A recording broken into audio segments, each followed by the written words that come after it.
On to another talk. It's Saturday. I'm at home, which is nice.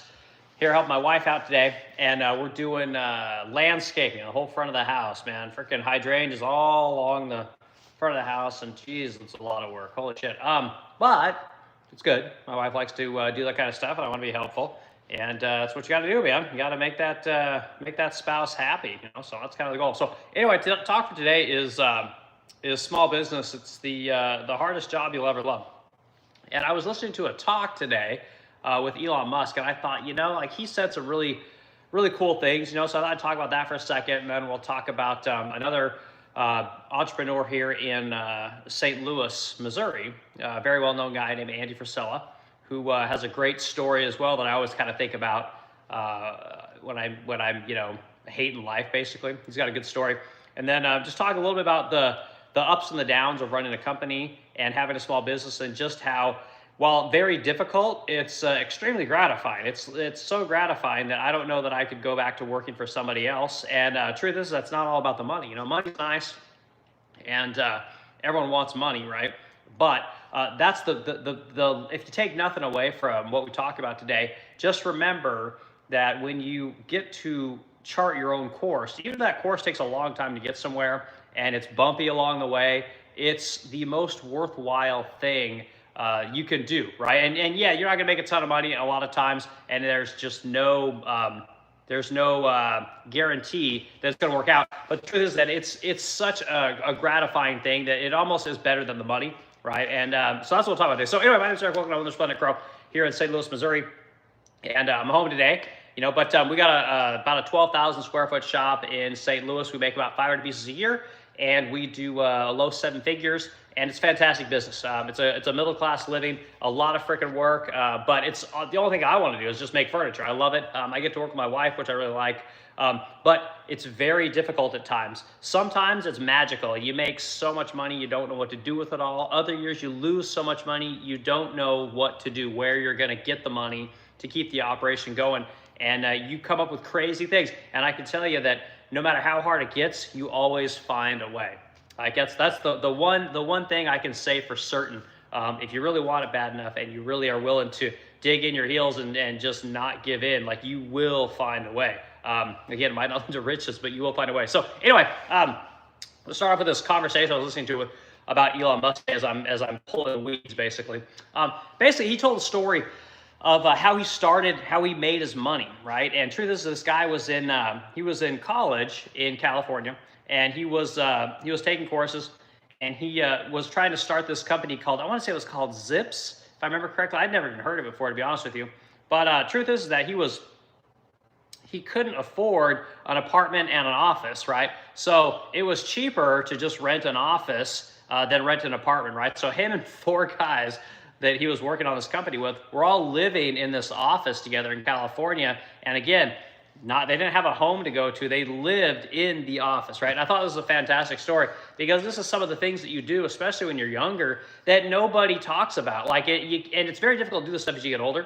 But when you're young, you can do crazy shit like this and live four guys in a small office with no homes to go to, right? The office is home. And he talks about how he was working on this thing called Zips, I guess, and he had to make a decision. He could either stay in school, or he had to basically take a semester off, because this was just taking up so much of his time. And he went to his professors and he said, I got to take this time off. And the professors, fine. He took that time off. And then here's the thing, guys. He went and he sold this company, right? And he sold it for, I want to say it was like $100 million, something like that. But his portion was only like 20 million bucks. So he says, so me and these four guys were living in this office, right? And he says, one day I had about 10,000 bucks in my bank account. And then he says, the next day, the people that bought our company, they sent him a check via United States Postal Service for $20 million. And he took that 20 million bucks and he put it in his bank. And then he says, you know what? He says, then I had $20 million and $10,000, $20 million, $10,000. You know, it's just like, listen to him talk about that was so funny. And then he says he basically plowed all that money into his next business. He didn't take that money and then, you know, start balling or take a year off and go do something else. He just moved on to the next thing. And the reason that story is kind of important is because as small business owners, that's what we do all the time. We take the money that we get, if we don't have any debt at the time, and then we just plow it into other things like equipment or employees, or we'll put it into R&D. You know, a lot of people don't talk about R&D. Like, it costs money to develop new pieces of furniture. It costs money to spray, to try new kind of spray systems. Like some of the Ilva paints and stuff that I've bought. I mean, you're talking like $600-700 just to spray a cabinet, you know, that you're not going to make any money on. So again, we're always plowing money into our next endeavor and hoping that eventually we'll get to a place where we get to keep enough of that money while doing everything else that has to be done, that we can, you know, we can not have to work all the time. But anyway, I thought it was a really good story, and I just listened to him talk about it. Like, he almost kind of glowed a little bit, which I thought was kind of interesting. But it's just a great story. I mean, richest man in the world, super humble beginnings, and he just made it work. Like, there was no other option. Like, they just couldn't afford to have an apartment and have this business, you know, so he chose to, everyone just was going to live in the place where they did the business. I just thought it was freaking hilarious. Like, it's a really good story. So, you know, yeah, so that's Elon Musk. Also, there's another business owner here in St. Louis named Andy Frisella. Andy Frisella started a company called First Form, very well-known supplement company. The guy is stupid rich, very outspoken, and a very inspirational person. And he's really a different kind of a business owner than Elon Musk. I think Elon Musk is very well known for not being super materialistic, right? He's known for sleeping in his factories. He doesn't own any homes. Like, he just kind of sleeps in friends' places, and he probably rents things. And he does have a private jet, for sure. I think he's got a couple of them, to be honest with you. But he's not big into a lot of that stuff. He's not very materialistic. Now, Andy Frisella, on the other hand, St. Louis business owner, extremely materialistic, but with a great story, right? When you grow up always wanting things and then not having them, when you finally get to a place where you can afford them, it's really important that you show people what your success looks like. And I think his message there is really important. If you get to a place where you can afford Lamborghinis and, you know, really nice houses and yachts and all that kind of, you know, flying private, all that kind of stuff, it's very important to show people that stuff, because it gives people hope that they can do it, that good things happen to people and that good things can happen to you. And I think it's a super important message. But anyway, so the Andy Frisella story, I'm going to tell this story real quick and then I'll get into the comments. Andy Frisella's story is very interesting.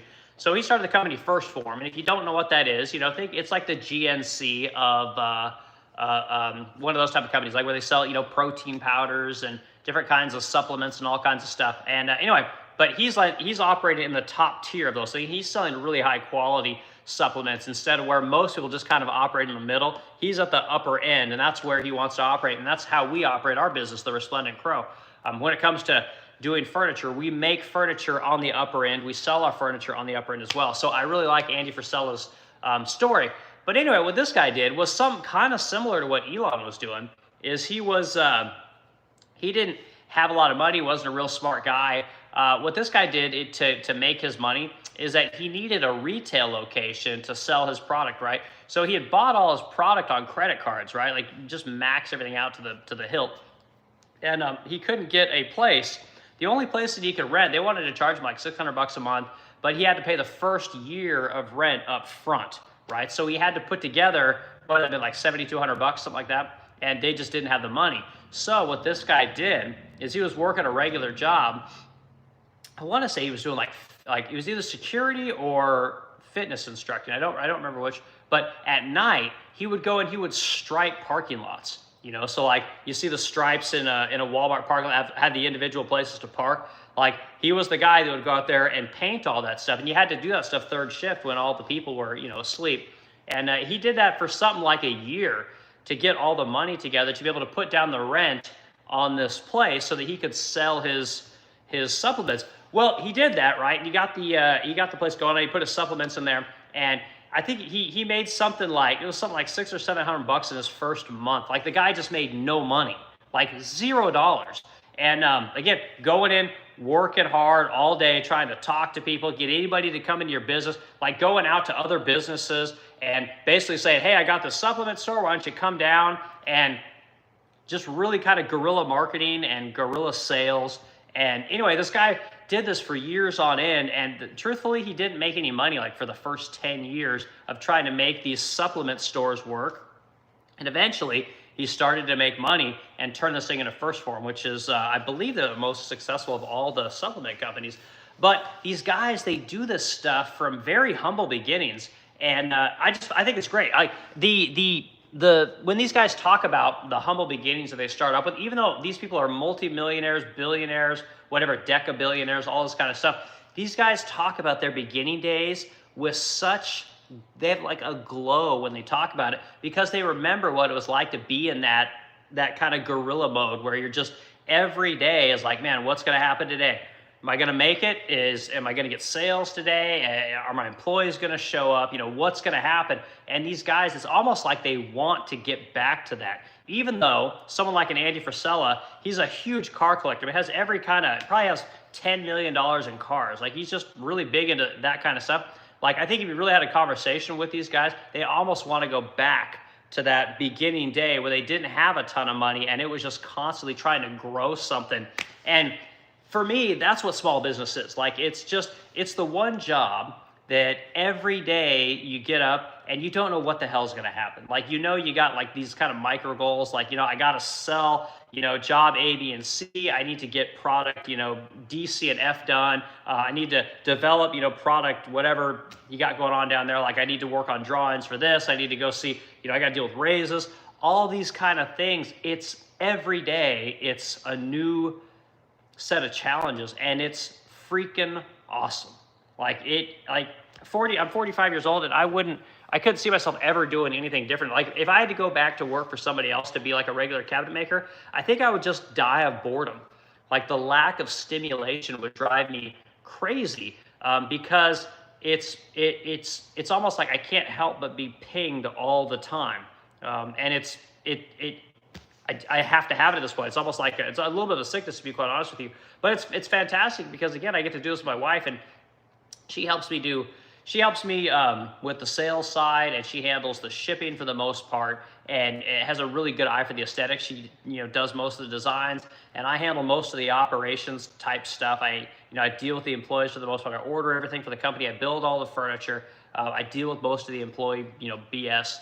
But it's freaking awesome, guys. Like, it just. I can't say it enough, So it's very difficult, and like I said, some years you don't even know if you're gonna have enough money for anything, to be quite honest with you. And this is, again, like, we're in I think it's year 9 year 8 or year 9 for us, So we've beat what's called the Lindy effect, which basically is you start out in business and no one knows who you are, therefore it's very hard for your business to grow. But the longer that you're in business, the more people know you, the more your name gets known in your industry, the more you learn about, taxes, about employees, about product development, about shipping, about paying. You learn all these things, and you kind of build this thing up till eventually you are above most of the people in your industry, because truth is that most businesses fail after year 5. Hell, most businesses fail after year 3, So you're so far ahead, you're almost considered... not an expert in your industry, but you're considered like, I have a good word for it, but you're basically considered an authority, I guess, in your industry. And once you have that going on, it does get a little bit easier to draw in that business because your name is almost synonymous with your industry, but it never gets easy, like at least in my experience, okay? So, all right, I'm done ranting for now. Let's go through our comments real quick. Okay, are you Sigma Alpha Riz? Who is this? This is just girly things. I don't know what that means, girly. We got Tanya's in here. Tanya, hello, good to see you. Tanya Acosta, Liam Gossett's in here. I love these kind of streams with funny stuff. Yeah, I don't know if it's funny. Like I said, it's just, this is like what I do. Like I live and breathe business. And this is, again, part of what I want to convey in this stream. And everyone, hit the like button if you can. And I appreciate everyone in the comments. But I really like, I like it when, let me back up here. I like talking about business because it's literally my life. Like, it's a thing that I like to do. Being at home is a rarity for me.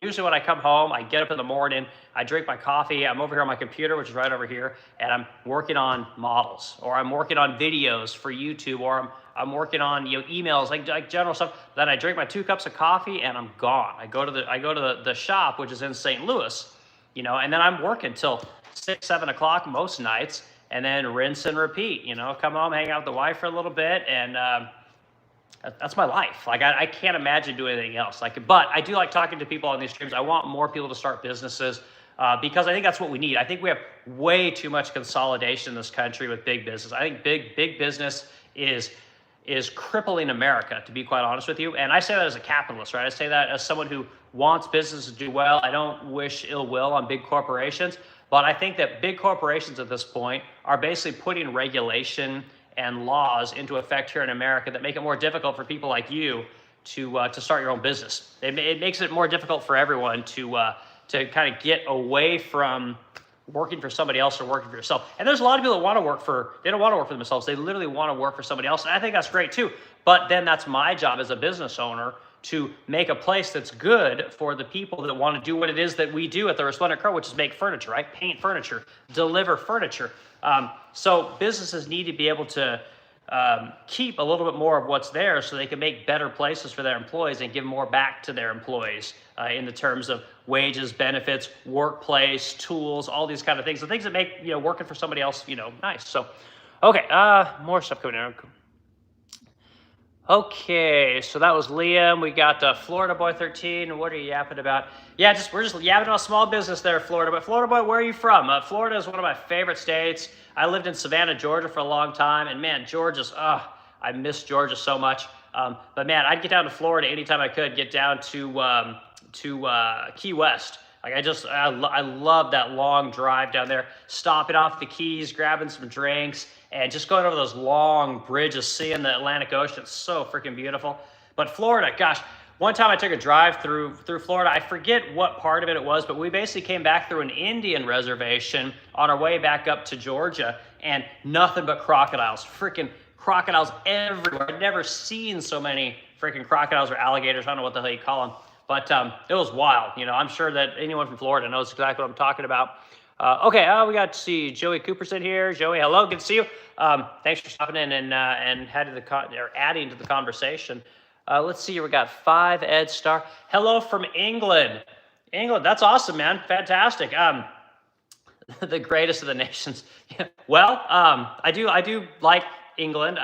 I like all you guys have some amazing automobiles.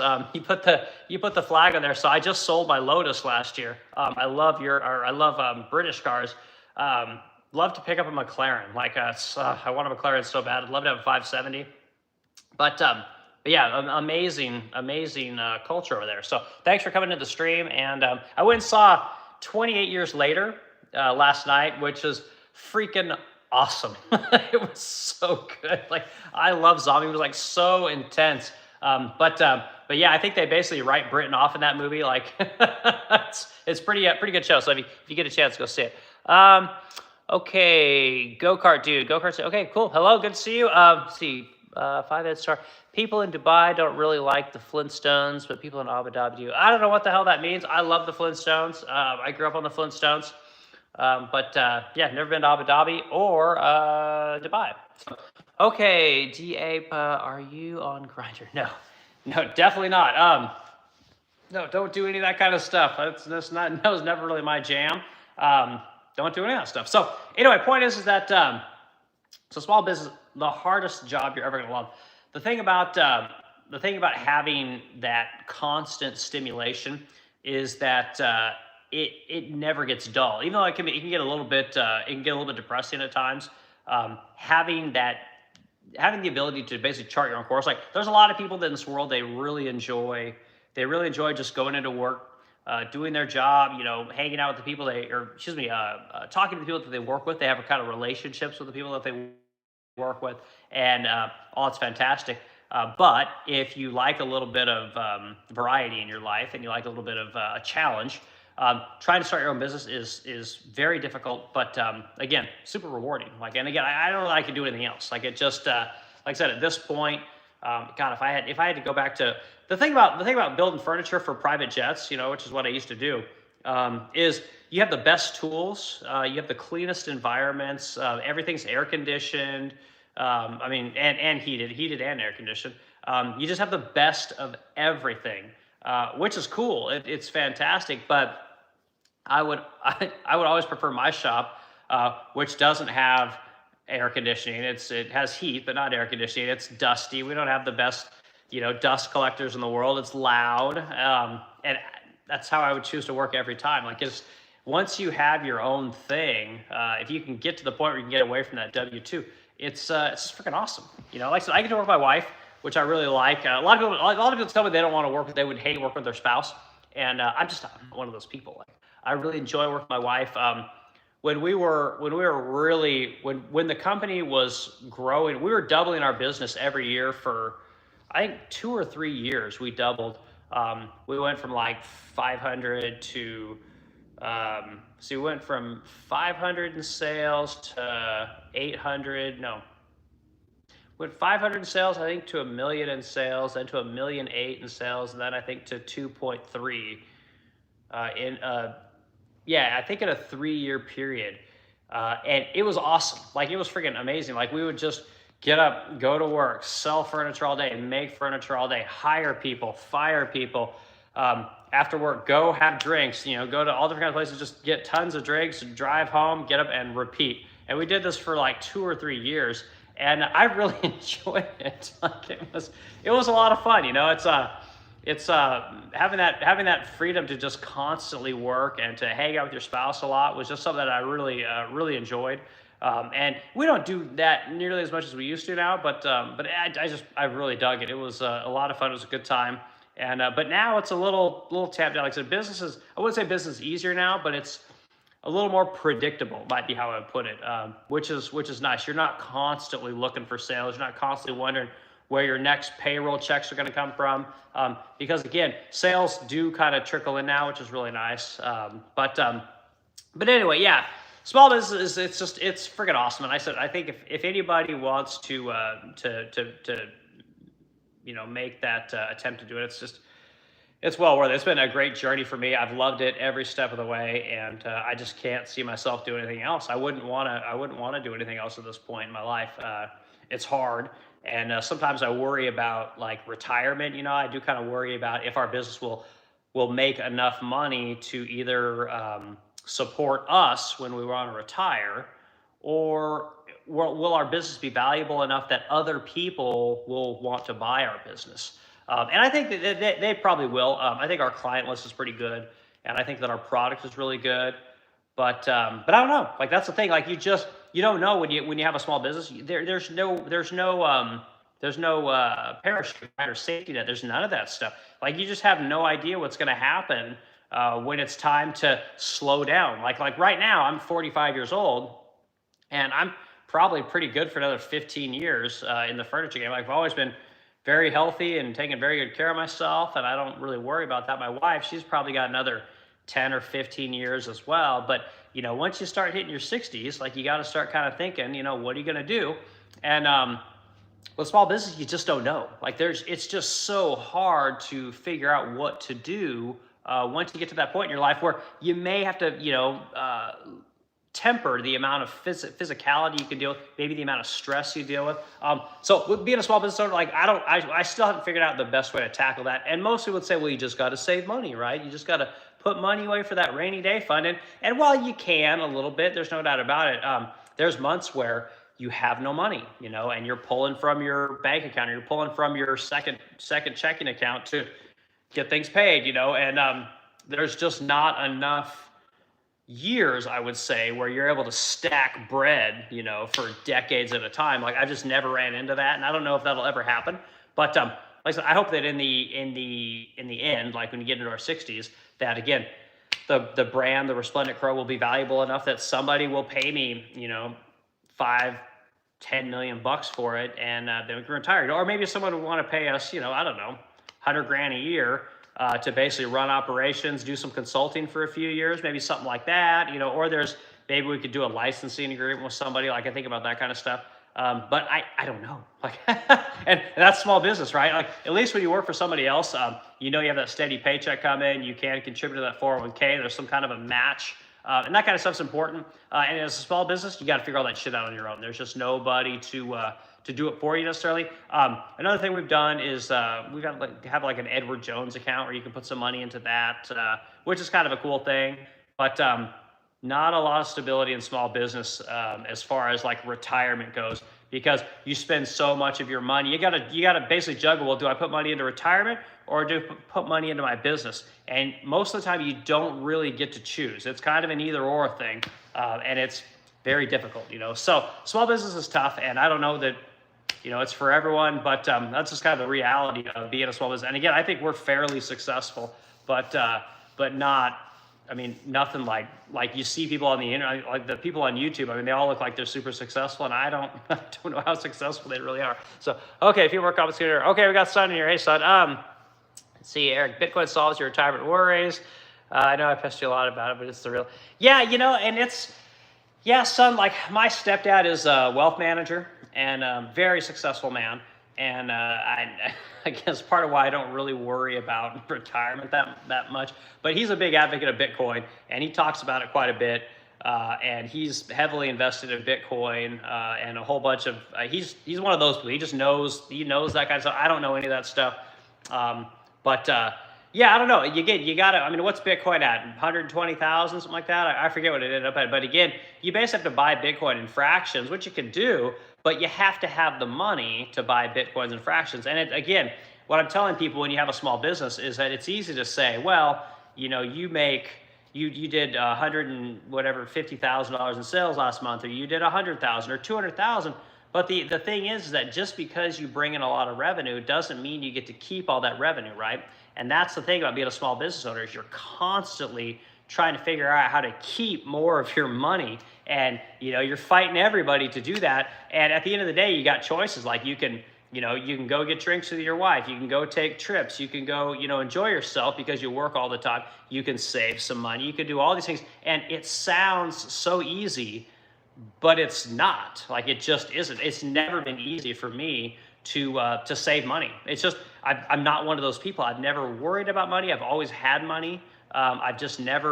I've never been a big saver. I've always kind of figured that my business is gonna get sold, and in the end, I'll be fine. Like I'm just never worried about it.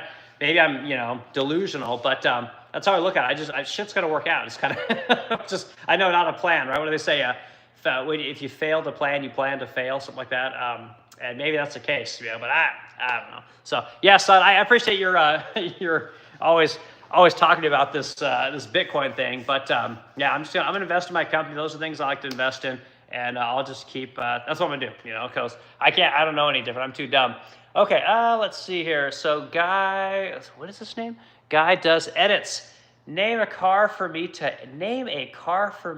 edit. I don't even know what that means. Why would you want to edit a car? What are you gonna edit about a car? How do you edit a car? I'm curious what that even means. I mean, I'm a car guy, but what does edit a car mean? I don't know what that's supposed to. IBS in here. Good, dude. Good to see you. What's the talk today? IBF talk today is small business. It just being that small business is the hardest thing that you're ever going to love.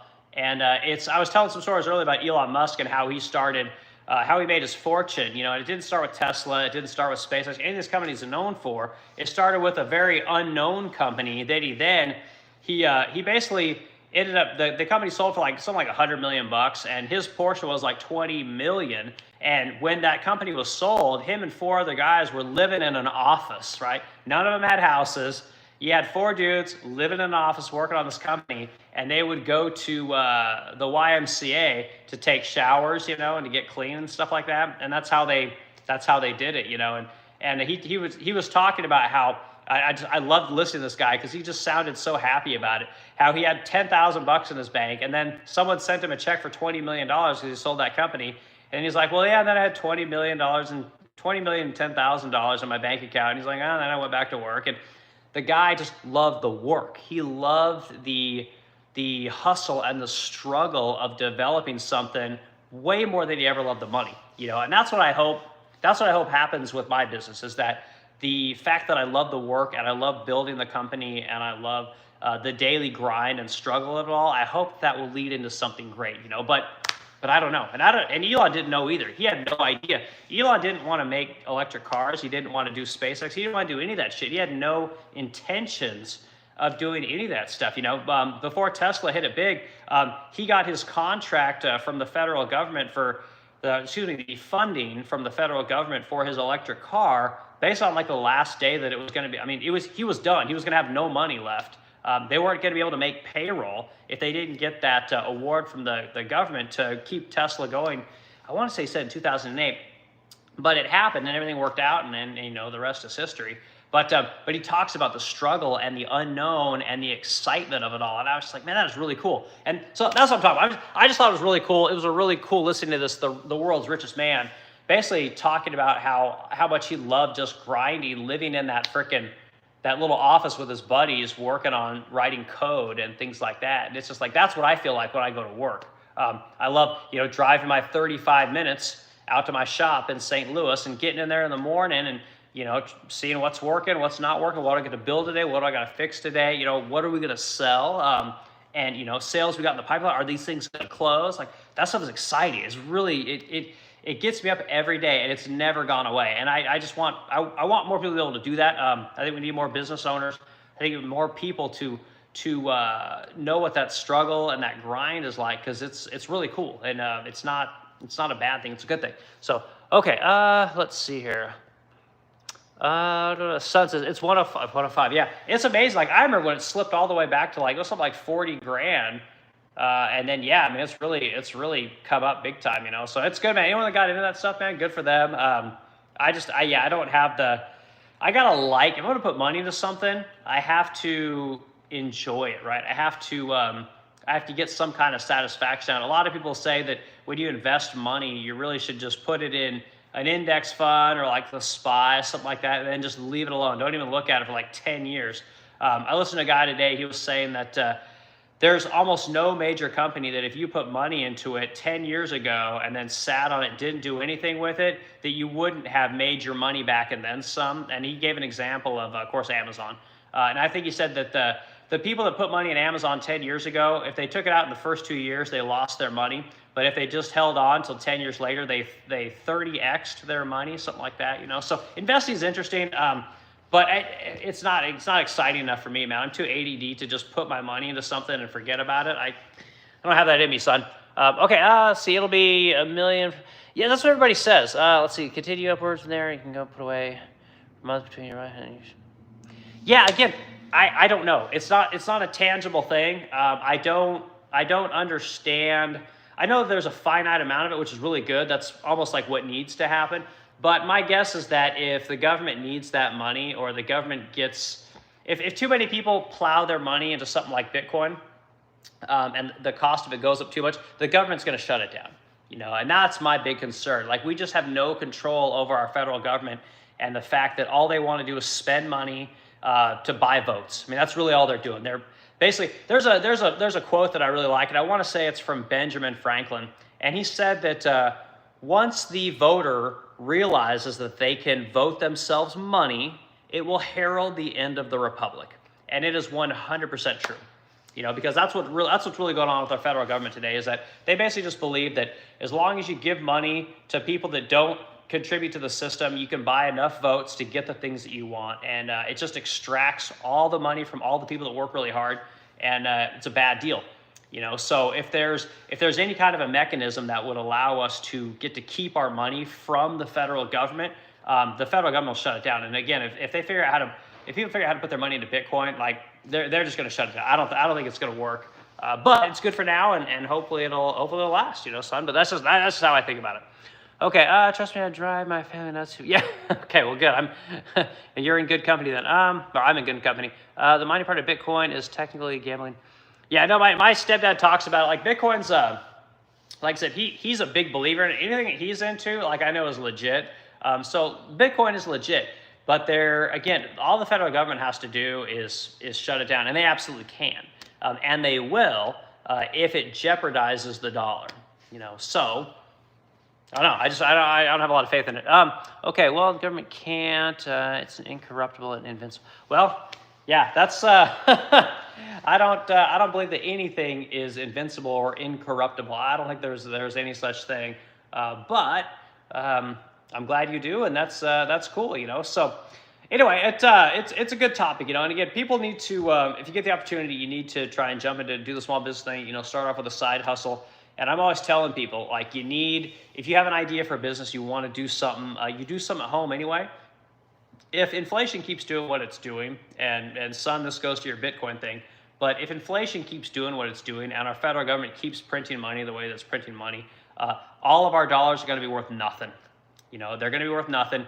Every time you go to work for an hour of labor or for a salary from an employer, right, a W-2, the amount of money that's being printed and the devaluing of our dollar, inflation is going to surpass the amount of money that your employer is going to be able to pay you. Like, there will just come a point where it's going to happen. There will be years where your employer can't pay you enough to keep up with the cost of taxes, the cost of property insurance, the property taxes, all these kind of things that are just going up.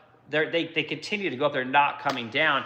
If you have a business, just like if you own a home, the value of the product that you sell will go up with inflation. Therefore, your salary, provided you do all your business things correctly, will continue to go up with inflation. So it's one of the ways that normie people like myself, who basically just like to work, we're not into buying assets like all the experts tell you to and the financial people tell you to. Like, we just want to work. We just want to put in a good day's work, you know, pay our people and just make some cool shit and, you know, live a very basic kind of life. I think that's what everyone's going to need to do.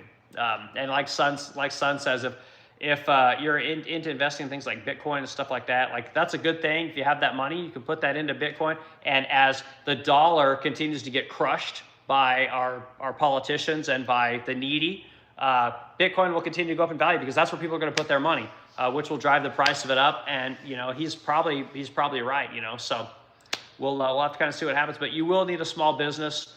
You will need some kind of an asset in order to keep up with inflation, because every dollar that you keep loses value every second that you keep it, you know. So they've almost created a situation where the minute you get your money, it's basically a race to spend it as fast as you can on something, because it's just losing value every day. And it's a damn shame. We don't incentivize saving. We don't incentivize anything like that. It's just spend, you know. So anyway, I hope this is a good talk. It's a good one for me. It's important to me. Again, as someone who's never graduated high school, I didn't do the college thing. I just busted my ass constantly. I moved around the country where I had to chase the good work and the higher paying jobs. I did it for quite a while, and it gave me the skills and the knowledge that I have today, so that when I met my wife, who had just started her company, she sold furniture, I made furniture, and it was kind of a match made in heaven, and we were able to grow this thing into what it is today, which is a pretty goddamn good life. And I'm not complaining. Like I said, you're not going to get rich probably, but you're not gonna want for a lot of things. You're gonna be very busy. It's very fulfilling. And another thing people don't talk about this, and this is the last thing I'm gonna say on this, I'm gonna go, is for people that have kids and stuff like that, we used to pass businesses down to our children. We used to give kids skills and knowledge that they could then add value to basically the family business. That's the thing about small business that a lot of people don't talk about, is that you can bring your kids into your business. You can bring their friends in your business even. But the idea used to be to take these businesses and pass them down from generation to generation to generation. And that doesn't happen a lot today. And again, my parents were in wealth management, and it's a dying thing, you know. So basically, by the time money gets to the second generation most of the time squanders it. And if they don't squander it, by the time it gets to the third generation, it's gone. It's very rare that a family fortune, whether it came from inheritance or a business or the lottery or whatever, it's very rare that money makes it to the third generation. Because the truth is that the people from one generation to another don't want to do what the people that started the business did. You know, they don't want to put in the 60, 70, and 80-hour weeks, the finding customers, you know, making new products, dealing with employees. They don't want to do that shit because they had it so much easier than the people that did the work. You know, and then again, by the time it gets to the third generation, those people don't want anything to do with it. So they have no idea what struggle is, you know. So you can pass this stuff down to your kids and teach them things, and I think we need more of that. Like, I really do. This idea that kids go to college and they just get to go do whatever they want, I just think is a humongous mistake. Like an incalculable amount of damage has been done to our country by telling everybody they can go do whatever they want. You know, here's when you're 18 years old, here's $100,000. You want to go be, you know, a lesbian basket weaver? Go for it. You're going to be amazing. You're going to make the world a better place. And nobody said to these people, what the fuck are you doing? Like, no, you're not going to do that. I'm the adult. You're the kid. Your dreams are retarded. You know, parents don't say that. Nobody's willing to say that kind of stuff anymore. Yet, if you have a kid, right, who says, you know, I got this great idea. I want to go, I'm going to become the next automobile maker. I want to be Elon Musk. I'm going to start the next electric vehicle company. I need some startup capital. Can I get that 100 grand? I'm going to go develop my first whatever, car door, my first whatever, my manufacturing machine, whatever it might be. There is no money for that. There's no money for somebody that actually wants to make a tangible thing. There's a ton of fucking money for virtue and idealism, which is ridiculous. And parents need to tell their kids, no, you're dumb. You don't know what you want to do. And your ideas are, again, retarded. They're dumb. You don't need to do that thing. You're going to do what I want you to do because I know what's best for you. And we've told entire generations that they can go do whatever they want. And we end up with where we're at, guys, which I'm not even going to talk about it because everybody knows. Like the world's in a weird spot right now. And it's because we told everybody they can do exactly what it is that they want to do. And it's not good, you know. So anyway, if you have a small business, you got kids, you can pass that thing down and teach these kids something that's actually useful, because the truth is most people don't know how to make money. They don't know how to create a product that other people want to buy, because the truth is that when somebody can choose whether or not to give you their money, odds are if you're not very good at what you do, they're not going to give you your money. And we've got too many mechanisms in this world today that just siphon money off from people who are good at working and then give it to people who suck. And we gotta go. We need to bring back shame. That's what I'm saying. That's the last thing I'm gonna say in this talk. We need to bring back shame. I want shame brought back to this country. I want every family to shame their kids into doing something better than what their retarded friends want to do. You know. So last time I said retarded. I know the word's coming back. We're not supposed to say it, but anyway. Everyone has a fantastic weekend. I'm gonna go back out. I got a little more landscaping to do. And that's a whole other thing. My wife, just get mad. We're gonna have a whole bunch of mulch dropped off, and my wife's like, "Well, the guys, they say that they'll spread all the mulch out for $175 a cubic. I think it's a cubic, whatever the hell they measure that shit in." And I told her, I said, "Not a chance. No way in hell. The best thing that we could do is to take that big pile of mulch and our wheelbarrow and load that shit up from the pile into the wheelbarrow, from the wheelbarrow into the flower beds." Like, that's what we're gonna do. We're gonna do it 100 times because we can use the exercise. And that's how I am. Like, I look at everything like that. Like, I'm like, no, this is an opportunity to do some good work. And that's one of the things about money. If you have too much money, you'll pay everybody to do everything, and then you'll get atrophied in everything other than the thing that makes you money, you know. So it's good to struggle a little bit. It's good to do hard shit, you know. So anyway, guys, have a good weekend. I appreciate all the people adding to the discussion, and yeah, son, thanks for hanging out, man. You have a good weekend, and I will yak at y'all probably on Monday.